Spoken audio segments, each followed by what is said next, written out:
Please have a seat. Well, I want to thank you for inviting me here to speak to you today. The time is April the 11th, 1865. It's a Tuesday evening and we're at the White House. Last night there was a group of folks that came to serenade me. There's great excitement in Washington City because General Robert E. Lee has surrendered his Army of Northern Virginia to U.S. Grant on Sunday. That would be Palm Sunday. This coming Friday will be Good Friday, and then Easter Sunday is on the way.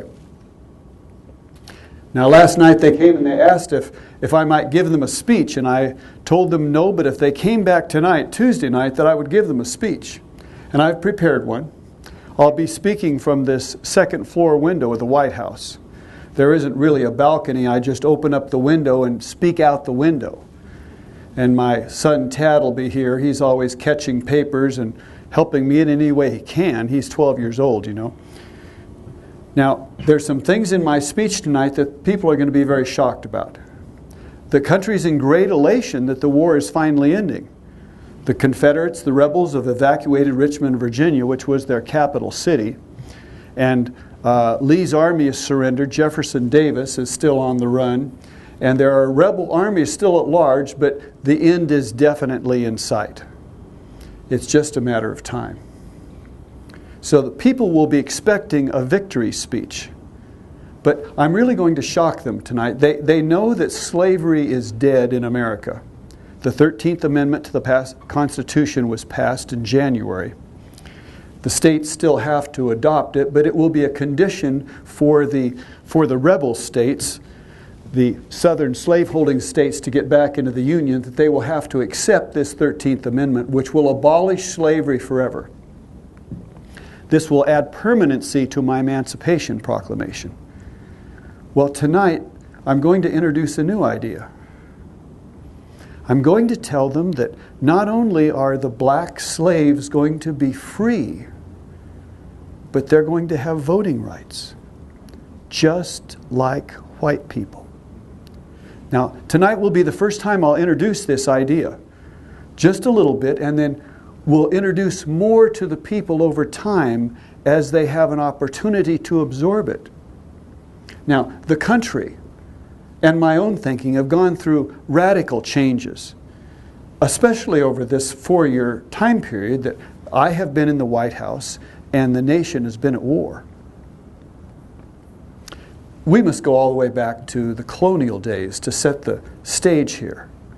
Now, you may know that Thomas Jefferson's first draft of the Declaration of Independence would have abolished slavery in America, but 12 of the 13 colonies then had some form of slavery legal within their boundaries.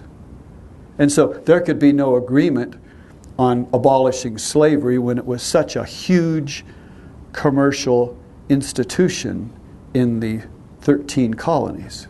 And so the abolition language was taken out of the Declaration of Independence, and when the Constitution was written, it protected slavery in any state where it was legal. And when I was sworn in as President of the United States, there were 15 slave states, 19 free states. Now, from the time of the 13 colonies, there began a process in the northern colonies to abolish slavery. And this continued until the 1890s, when an invention came along that made the commercial business model for slavery much more profitable than it had ever been before. That was Eli Whitney's invention of the cotton gin. And from that time forward, no state voluntarily abolished slavery within its limits. And so we ended up with a balance of power of roughly an equal number of slave and free states, and our country grew that way until 1850. One slave state, one free state, maintaining this balance of power, lest either side fear that the other side's interest would betray them. With this balance of power, neither one could subjugate the other with legislation passed through the United States Senate. But in 1850 that changed. Texas was the last slave state admitted to the Union in 1846, and then 6 free states came in a row, something that had never happened before. And so when I was inaugurated president, there was a +4, 4 more free states than slave. 19 free states, 15 slave states. And with my Republican agenda and platform, we refused to allow slavery to spread to the Western territories. We said that there would be no more slave states. So with the free states already having a disparity and an advantage, it would only grow greater as more of the Western territories became free states. And the influx from Europe, from the potato famine in Ireland into the United States, those free white people were going into free states where they would have opportunity. And my 1862 Homestead Act would provide very inexpensive land out west for these settlers, both born in the United States and those immigrating from Europe and other places. So this balance of power was only going to get more disjointed than it had already been. Well, I grew up with slavery. I was born in the slave state of Kentucky and lived there until I was 7 years old. Now, my family and the church we attended were anti-slavery. So I was always taught that slavery was wrong. This is the way I have always thought. Now, the third of my father's Kentucky farms was the Knob Creek Farm, and it's the only one that I have memories of. The road that passed by it was the old Cumberland Road, and it was a highway, if you will, a dirt highway, where Southern slave owners who bought slaves in Louisville, Kentucky, up on the Ohio River, would drive them south on the old Cumberland Road to go to places further south in Kentucky and other southern states where they might want to be taking the slaves to work on their plantations. Even if no one had ever told me that slavery was wrong, I would have believed it. Standing on our farm and watching the slaves being driven down the road in ropes and chains, with whips cracking over their heads and on their backs. No one needed to tell me that slavery was wrong. Now, when I was 7, we moved to the free state of Indiana, and I had very little contact with slaves or free Negroes in that state until I was 19. And that was the first of the trips I took down the Ohio and Mississippi rivers on a flatboat that I helped build all the way down to New Orleans. And we sold the rest of our cargo there and cashed out and made our way back to Indiana. In New Orleans, I saw things that I had wanted to forget about. The slave markets. I had seen them in Kentucky when I was a little boy, but here they were on a much larger scale in a much bigger city than I had ever seen. And it reinforced in me a deep hatred of slavery that lasted all of my life. And throughout my adult years in Illinois, where my family moved when I was 21, I had contact with slavery mostly when I would go on the Ohio River, which was a borderline between the slave states to the south and the free states to the north. My best friend Joshua Speed and I were on a steamboat on the Ohio River. It was 1841. And I wrote to him later and described what I'm sure he remembered, that there was at least a dozen slaves who were chained together almost like trout on a trout line. And the sight and the memory of those poor hunted creatures who, even if they had the opportunity to escape, would be hunted down and beaten and dragged back to their toils and stripes.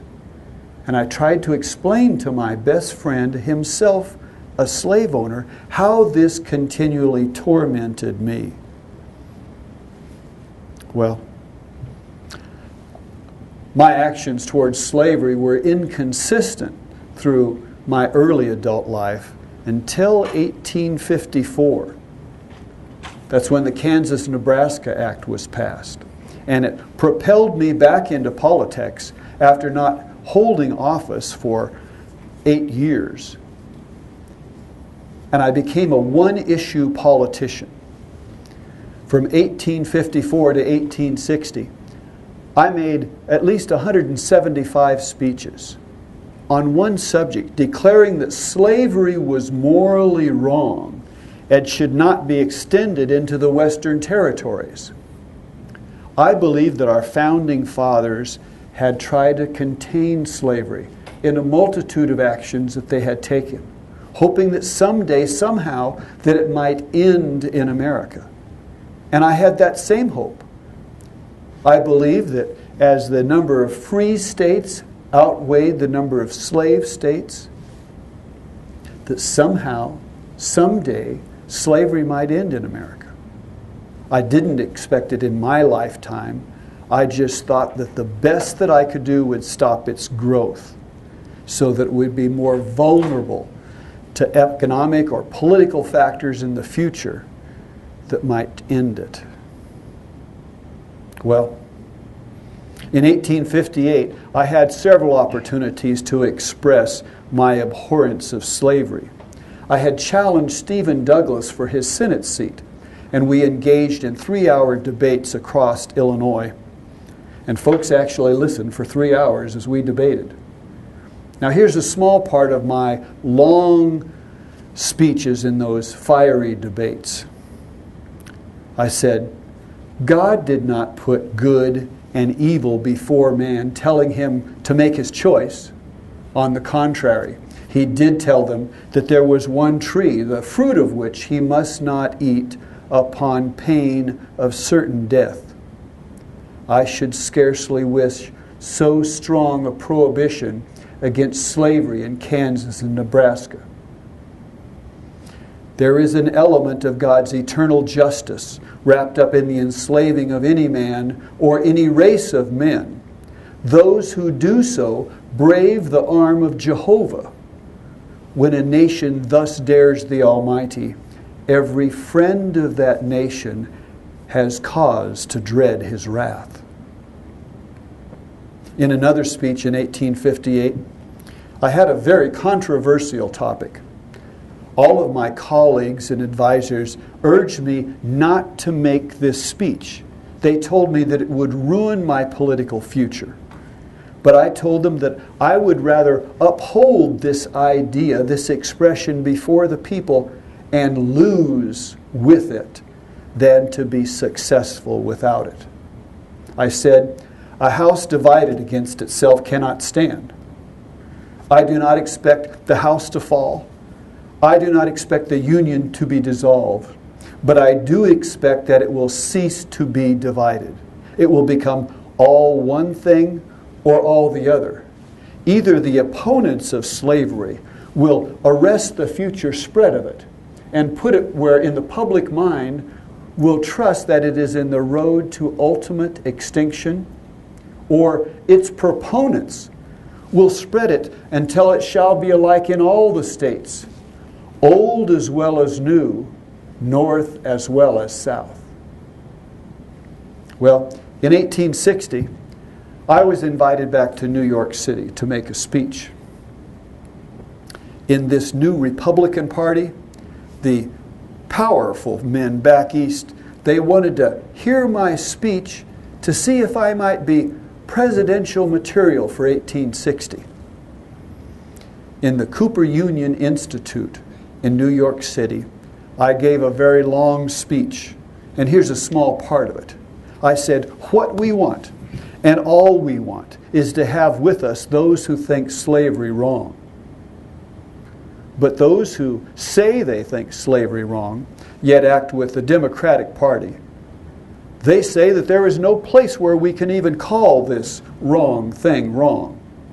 We cannot call it wrong in the North because it's not there. And we cannot call it wrong in the South because it is there.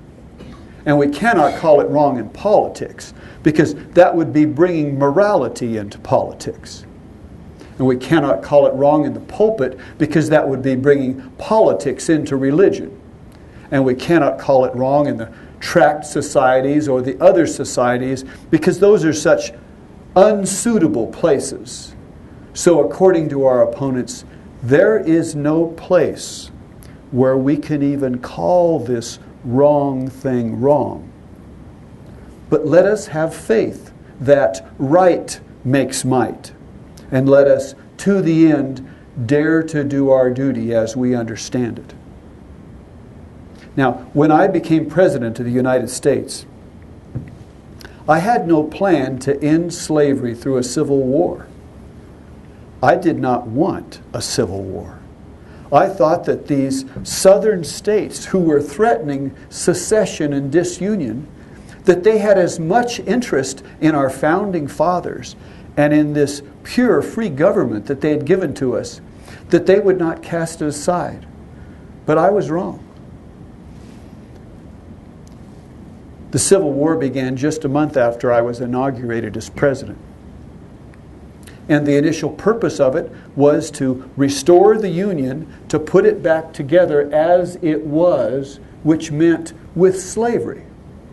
You see, I had sworn to uphold the Constitution of the United States of America. And that Constitution protected slavery in the 15 states, North and South, that had chosen to have slavery within their borders. Within months of the Civil War starting, I began working with the border states. These are the ones who remained loyal to the Union but were slave states. That was Missouri and Kentucky, Maryland and Delaware. I told them that slavery could not survive the Civil War.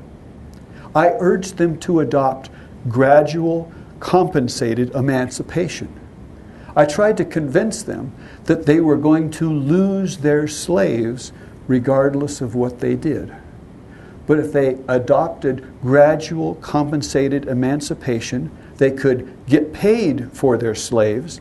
The government would essentially buy them and set them free.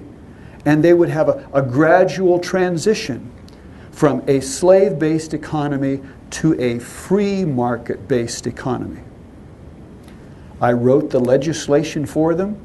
I invited them to the White House and handed it to them and explained it to them, and they would not listen.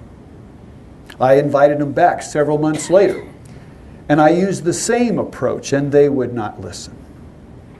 So now it's the summer of 1862, and the war has been raging for a year. Hundreds of thousands of men have already died.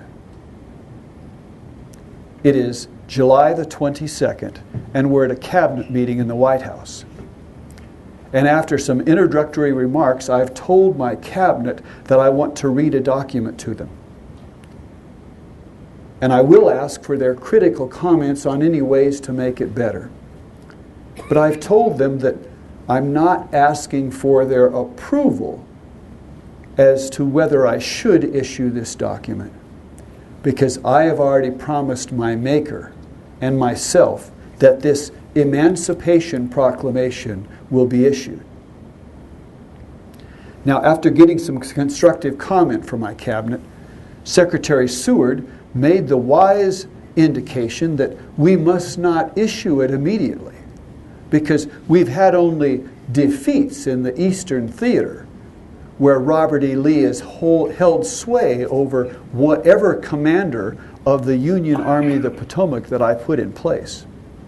And he said we must wait for a Union battlefield victory so that this act of issuing Emancipation Proclamation does not look like the last gasp of a dying republic, but rather is issued on a foundation of strength. And so we waited. And in August, we had another Union battlefield defeat at the Battle of Second Bull Run, or Manassas. And then Lee's army, the rebel army, for the first time invaded the North, crossing the Potomac River and coming into Maryland and Pennsylvania.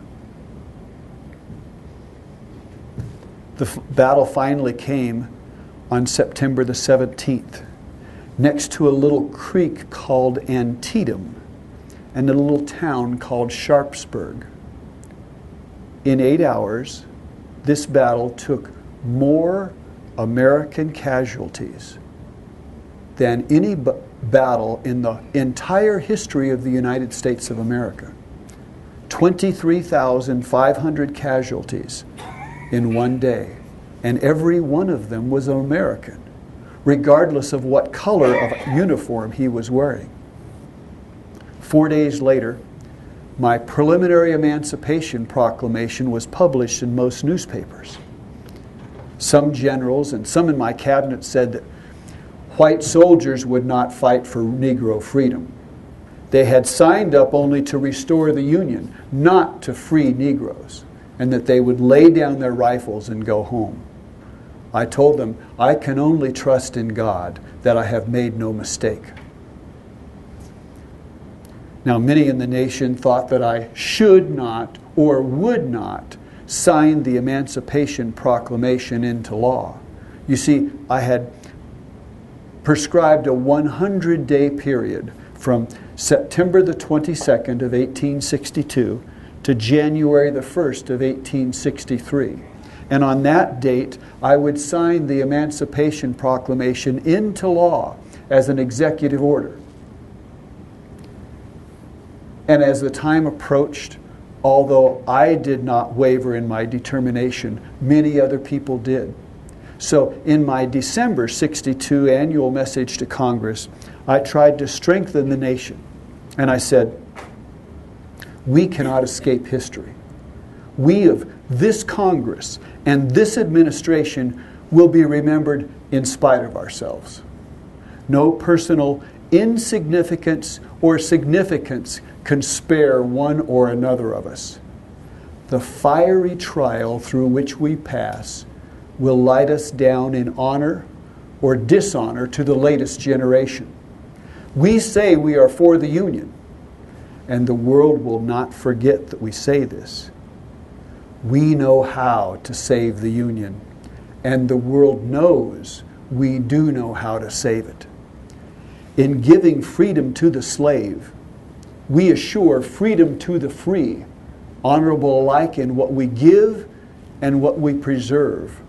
We shall nobly save or meanly lose the last best hope of earth. Other ways might succeed. This could not fail. The way is plain, peaceful, generous, just. A way which, if followed, the world will forever applaud, and God must forever bless. Now let me take you to New Year's Eve. In Boston, Massachusetts, in Music City Hall and Tremont Hall, there are 2 assemblies. Each one has 3,000 people in it. It's composed of abolitionists, Frederick Douglass, William Lloyd Garrison, Sojourner Truth, Harriet Beecher Stowe, Harriet Tubman is there, and a multitude of former slaves. And they have started a vigil on New Year's Eve to continue it until they get word that I have signed the Emancipation Proclamation. Well, back at the White House on New Year's Day morning, we're following the tradition instituted by the first White House residents, actually the second, James Madison and his wife Dolly. They started having a reception on New Year's Day morning. And so, along with several of my cabinet members, I stood and shook hands with 1,000 people for 3 hours, taking them by the shoulder and moving them along so that I could get to the next one, yes, and move them along. And when we got done, it was about 2 p.m. And I went into the White House to sign the Emancipation Proclamation. as I had promised and as I had looked forward to. Now, there was only a few gentlemen with me. Charles Sumner, the abolitionist senator, was there, and he had provided a gold-colored pen that he wanted me to use to sign this document. And I took hold of the pen and dipped it in the inkwell and got ready to sign, and I realized my hand was shaking. And I put the pen back and I backed away from it, and I said, if my name ever goes down in history for anything, it will be for signing this document. And if I sign it while my hand is trembling, they will think I hesitated, that I was unsure, that my heart was not in it. But I have never been any more positive of anything in my life. And of course, it was from 3 hours of shaking hands that my hand was trembling. And so I waited until I thought my hand was steady. And then I took the gold-colored pen and I signed my full name, Abraham Lincoln, to the Emancipation Proclamation. I usually just signed A. Lincoln, but I figured that this was a bit more special. Now, up in Boston, these 6,000 people in the two different buildings are still holding their vigil, waiting. And there's a young man who's been going back and forth from the telegraph office and then reporting back, no, there's no telegram yet. They didn't know exactly when in the day I would be signing it. And finally the telegram came in. And the young man began running to the nearest hall with the telegram in his hand. And he came in the door and he was unable to speak, both because he was out of breath and because tears were running down his face. And he held the telegram high in the air. No one grabbed it to read it, to see what it said. They knew what it said. And they erupted into tearful, joyous celebration. Slavery was not dead in America, but it had been dealt a mortal blow. Now that summer, in August of 1863, I was invited back to my hometown of Springfield, Illinois. They were having a pro-union rally. And of course I couldn't make the trip at that critical time, but I wrote a public letter to be read at the meeting and published in newspapers. And here's a portion of it. I said, Negroes, why should they do anything for us? They must be prompted by the promise of freedom. And the promise being made, the promise must be kept. Peace does not seem so far away as it once did. I hope that it will come. And I hope that it will come soon. And I hope that it will so come as to be worth the keeping for all future time. And there will be some black men who can remember that with clenched eye and set jaw and steady hands and well-poised bayonet, they helped to bring about this consummation. But I fear that there will be some white men who will be unable to forget that with malignant heart and deceitful speech, they did all they could to prevent it. There were over 10,000 battles in the Civil War, and most of them occurred within these southern states that had rebelled against the government. But the largest of all the battles occurred not only outside of the rebel states, but north of Washington City by nearly 100 miles.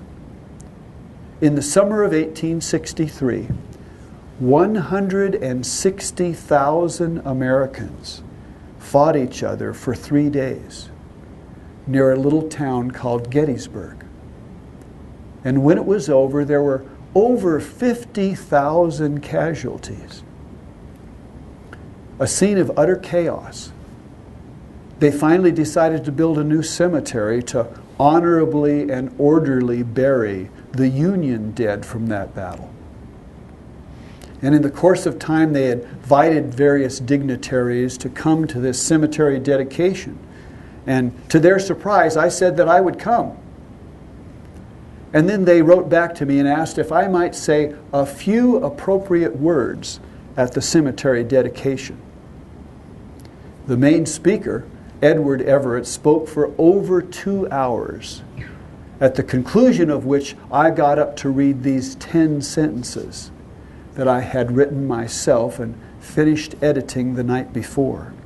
I said, 77 years ago, our fathers brought forth on this continent a new nation, conceived in liberty, and dedicated to the proposition that all men are created equal. Now we are engaged in a great civil war, testing whether that nation or any nation so conceived and so dedicated can long endure.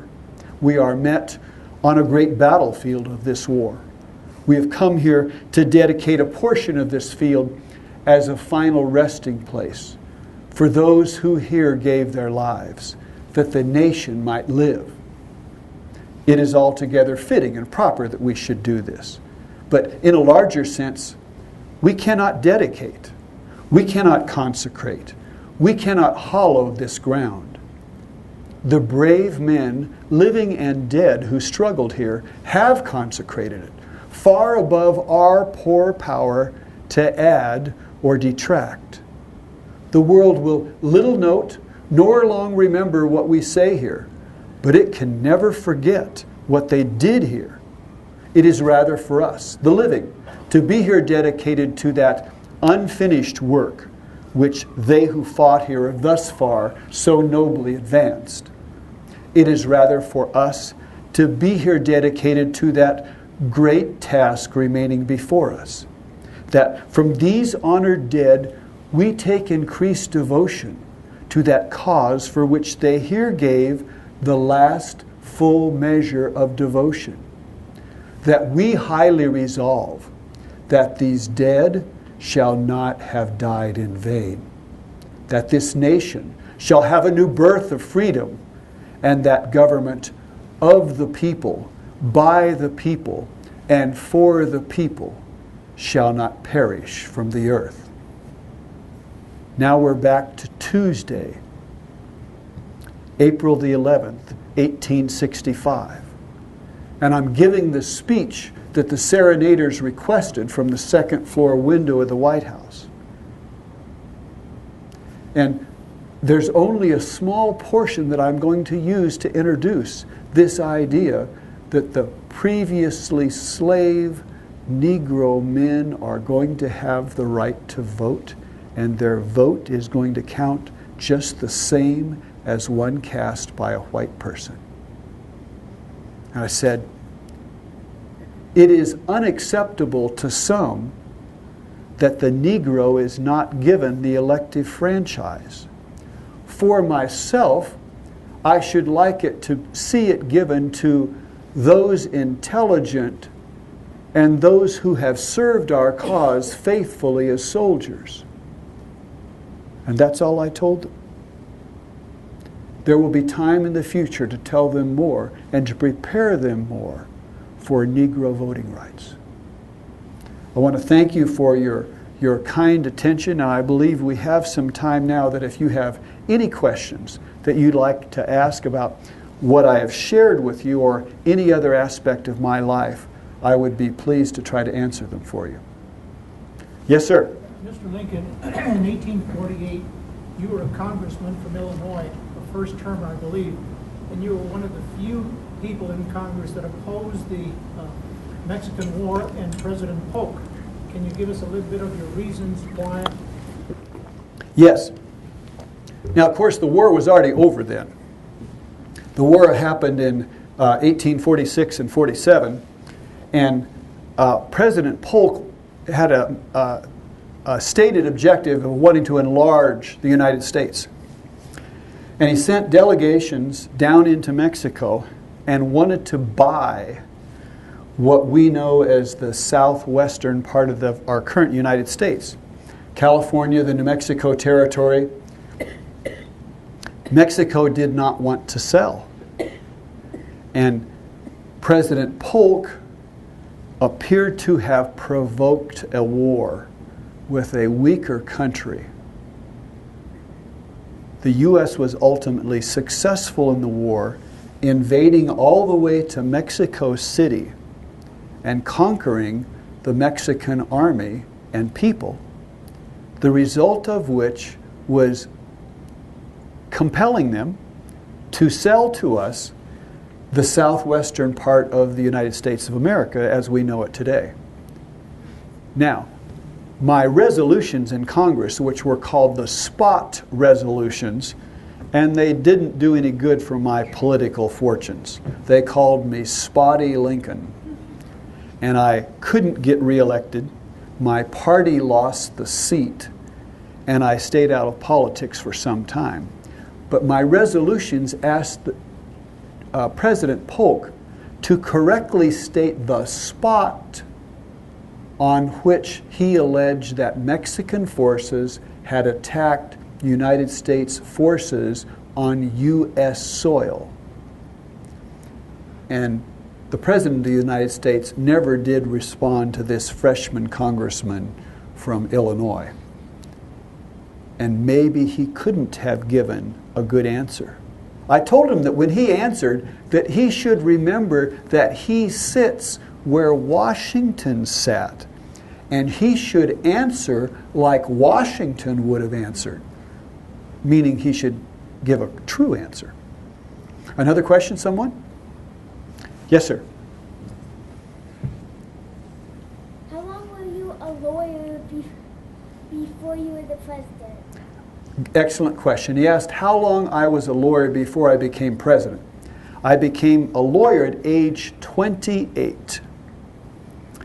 And I was elected president at age 51.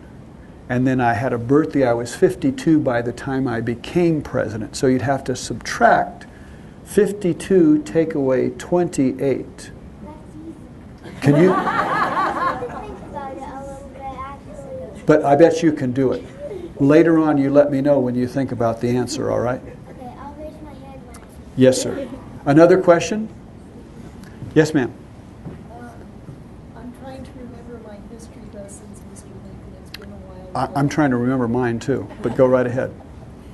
And if I remember correctly, you had a son who was very ill and passed away, and you also had a wife who had many difficulties. So could you tell us a little bit about your family life? Are you asking me if my wife was crazy? I sort of am. Now, my wife was crazy enough to marry me. And she was crazy enough to believe that I would be president of the United States someday. And this was at a time when I didn't own a house or even a horse.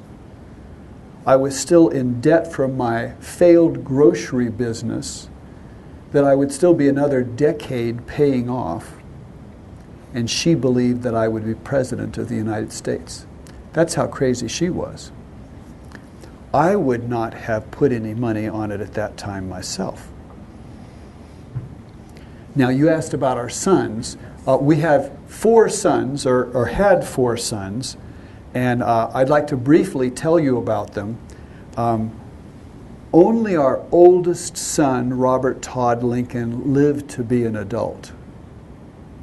Each one of our sons we named after someone that we knew and respected. Now, our firstborn son, Robert Todd Lincoln, was named after my wife's father.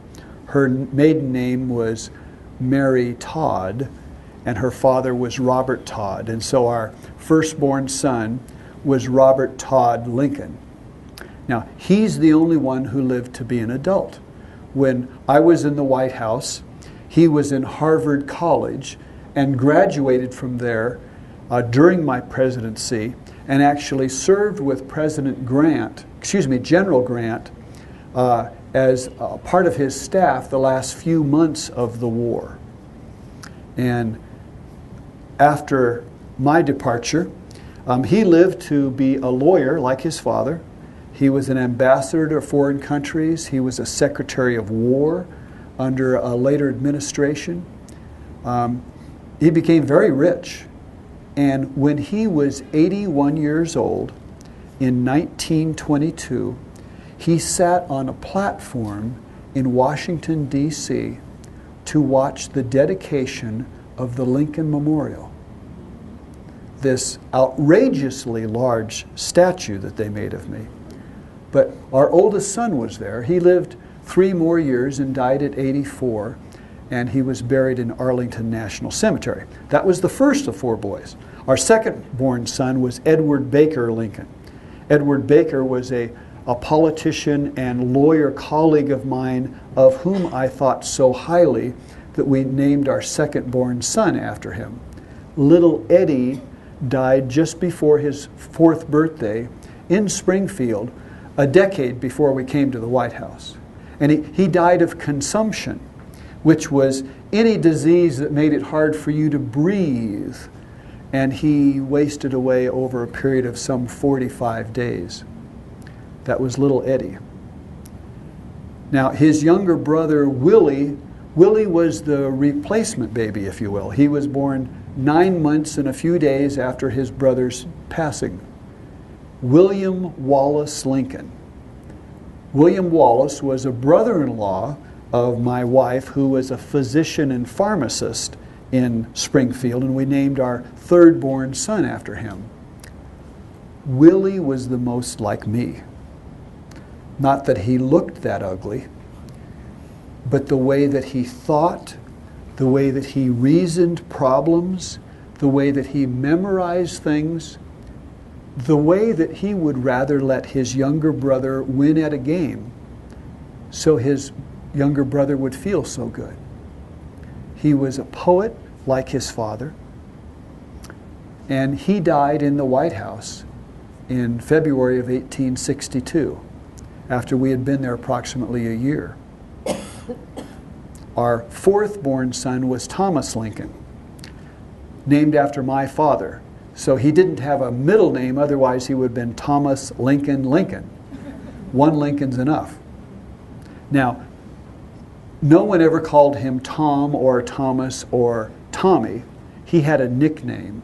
Do any of you know what his nickname was? Tad. Tad is correct. I bet you don't know how he got the nickname. Have something to do with tadpoles? Tadpoles is correct. Now, do you know the rest of the story? You're pushing my memory here. I'll help you out. How are you doing on the math problem over there? Good. What was the answer? 24. That sounds about right. So Lincoln was a lawyer in Illinois for 24 years before he became president. Now, you've all noticed how when babies are born, they have big heads and little bodies. When our son Thomas was born, he had an extra big head and a little body. And I was giving him a bath one day when he was not even a toddler, he was still an infant. And what do boys do when you put them in water? Splash. Boys splash when you put them in water. And so I'm giving him a bath, and he is getting me soaked. He is kicking and splashing, and I'm laughing, and I say, he looks like a tadpole with this big head and kind of wiggling along. He wasn't much on propulsion, but he was making a lot of splash. So we didn't call him Tadpole, we called him Tad, and his mother called him Taddy. Now, Tad was 12 years old when I departed, and he lived to be 18 and died of tuberculosis and pleurisy at the age of 18. So just our firstborn son was the only one who lived to be an adult. Another question, someone? Yes? While you were president, how long were you concerned about slavery? She asked how long was I concerned about slavery when I was president. Every day I was concerned about slavery. This map here, I know it's hard to see it from a distance, but I'll tell you about what it tells us. Our nation has had a census every 10 years since the Revolutionary War days. 1860 was a census year. And in about April of '61, the census results were available. And Mr. Kennedy, who was the secretary who collated that information without any computers, he brought the information and shared it with me. And of course, the population of people are collected by state and by county and also by different demographics. What this map addresses is the slave demographics. In the 15 states where slavery was legal, what were slaves as a total percentage of the state and on a county basis. So afterwards, if you get a chance to look up here, you'll see that both South Carolina and Mississippi, on a basis of their entire state, were over 50% slaves. Over 50% of the people in both of those two states were Negro slaves. The shading here indicates on a county basis going from 10% to 80%, 80. And you can see that along the Mississippi River and at other locations there are counties, and if you want to come out and look at later, you can see the name of the county and the percentage of slaves of the total population. There are counties where it is in the high 80% of all the people in that county are Negro slaves. So this would be characterized by huge plantations where you have a couple generations of a white family in control owning hundreds or maybe 1,000 or two of Negro slaves who are working thousands of acres that they control, and being next to a waterway where they can get their products down the Mississippi River and to market, whether it be cotton or some foodstuffs. So when I became president, in the census of 1860, there were 32 million people in America. 4 million were slaves. If you relate that to the state of Colorado, that would be the entire population of the state of Colorado. If every city that you went to, every rural community, that entire quantity of people were enslaved. And so I was very concerned with slavery. Another question, please? Yes, ma'am. Were you concerned during the course of your presidency of conspiracies to assassinate? She asked about conspiracies to assassinate me. And so from the time I started running for president as a Republican presidential candidate, I was getting assassination letters to our home, and there were things published in the newspapers. So for months before I even became president, there were assassination threats. I won't say that I ever got comfortable with it. How could you with such an idea? But I found a way to deal with it. And I said that if it was my time to die, that it wouldn't matter how much protection was put around me. If it was my time to die, then I would die. If it was not my time to die, it didn't matter how many people tried in how many ways to kill me if it wasn't my time to die.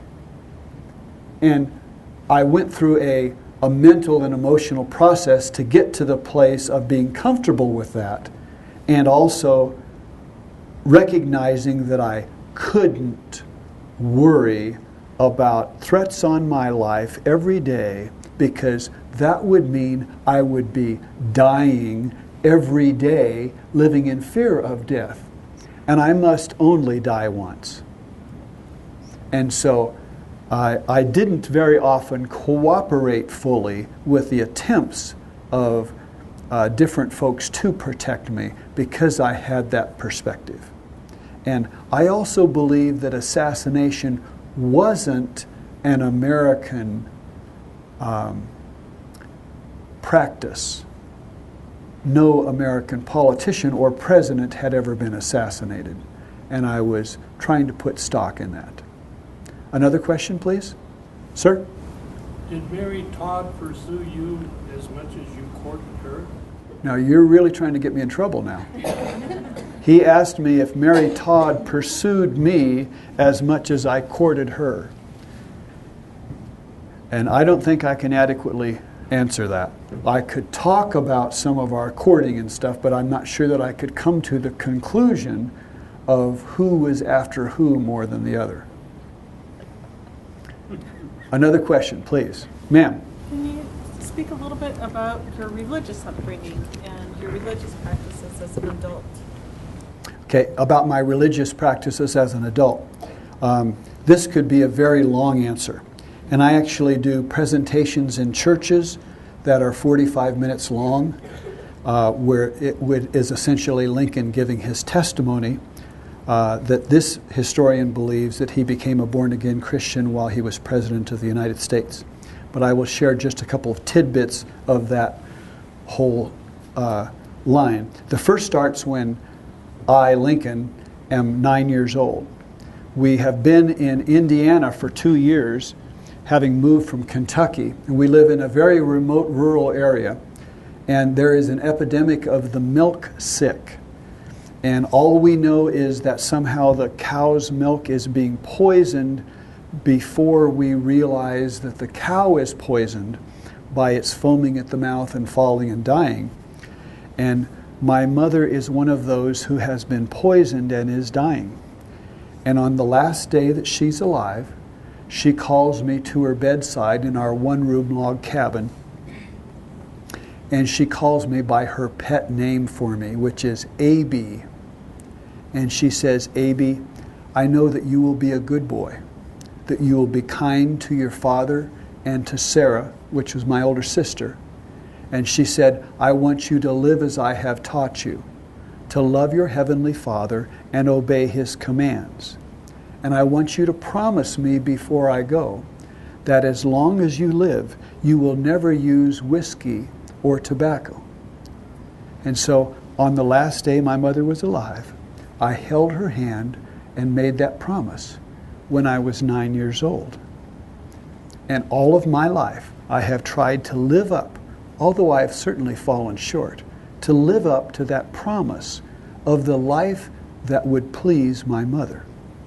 Now, as a young adult, as I became more educated, I came to think that I was smarter than many religious people around me, and argued against the truth of the Bible, and said that the Bible couldn't be literally true, that Jesus couldn't be the Son of God. And I was of that mind for a number of years. And through different tragedies that occurred in my life, especially the death of our son Willie in the White House in 1862, I drew near and during my presidency consecrated my life to Jesus Christ. That's a quote from Lincoln. So there's a lot more to that, but I hope that'll be a taster answer. Someone else? Yes, honey. Did President Lincoln ever see any Civil War battles in person? Okay, she asked if President Lincoln ever saw any Civil War battles in person. Only a couple. I was at a bunch of battles right after they occurred and saw the horrible results of war. The one case I would like to speak to you about when I was in a battle and I was actually shot at, among my other superlatives, I'm the only American president to have been shot at by enemy forces during a time of war. And this happened in the late summer of 1864. Grant had already surrounded Lee and his army around Richmond and Petersburg, Virginia, and it was a siege that Lee knew that he couldn't win unless he got out. And so he dispatched part of his army under General Jubal Early to go and threaten Washington, D.C. And Early would have likely been successful if not for him dallying a couple of times, couple of days at Frederick, Maryland. But then he came, and there was a ring of forts around Washington, D.C., 37 of them, to protect the capital city against any attack by the rebel forces. And so the fort that the Jubal Early and his army came up against was Fort Stevens. And this is just on the outskirts of Washington, D.C. It had taken me a while to convince General Grant that he needed to send a substantial part of his army up to protect the capital, because Jubal Early had a substantial force that was going to overwhelm the home guard that resisted him at the Monocacy River by Frederick, Maryland, and then also at the forts that surrounded Washington, D.C. I'm finally getting to your answer here. So I happened to be down by the wharf on the Potomac River. Mrs. Lincoln and I were taking a carriage ride, and soldiers are coming in off of ships. Finally, General Grant is sending them from the siege around Petersburg and Richmond, and they didn't know where they were supposed to go. So Mrs. Lincoln and I told them to follow us. And so following our carriage, we had a couple of thousand troops following us through the outskirts of Washington, D.C. to Fort Stevens. And then we stayed with them, and I was standing on the parapet looking out there towards where the rebels were attacking from, and a young officer named Oliver Wendell Holmes Jr. was telling me about it. Somehow I guess I provided a unique silhouette. And the fellow next to me got shot. I don't think they were aiming at him. They were aiming at me. And Mr. Holmes called me a blankety blank something and told me to get down before I got everyone killed. And so that was when I was right in the middle of a battle and almost got shot myself. Mrs. Lincoln was there too. Another question, please. So he asked about how I selected my cabinet, and specifically my relationship with Pennsylvania politician Simon Cameron, who was my first Secretary of War and only held that office for less than a year. So when I wanted to select my cabinet, I wanted to pick the best men for the job. Now, none of them were my advocates. Several of them were convinced that I had somehow stolen the Republican nomination away from them in the Chicago Convention.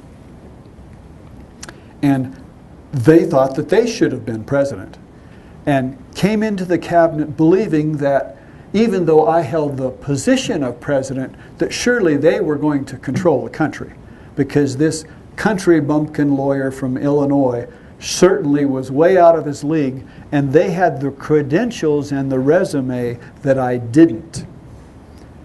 In addition to that, several of them detested one another. And when I asked certain secretaries to be in my cabinet, they insisted that they would only be in the cabinet if another secretary that I had nominated was not in the cabinet, because they could not work with that person. And of course I put them all together anyway. Now, my only hope was to infuse them with the purpose that I was about, of saving the country and ultimately of emancipating slavery, of abolishing slavery from our country, and to infuse them in working with me on this grand scale. Now, Secretary Cameron was iffy from the very beginning.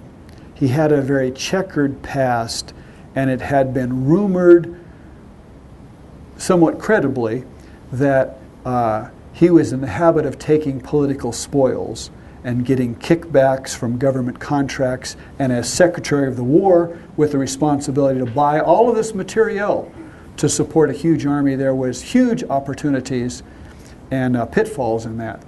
And he was unable to handle the total job, and he had some questionable dealings.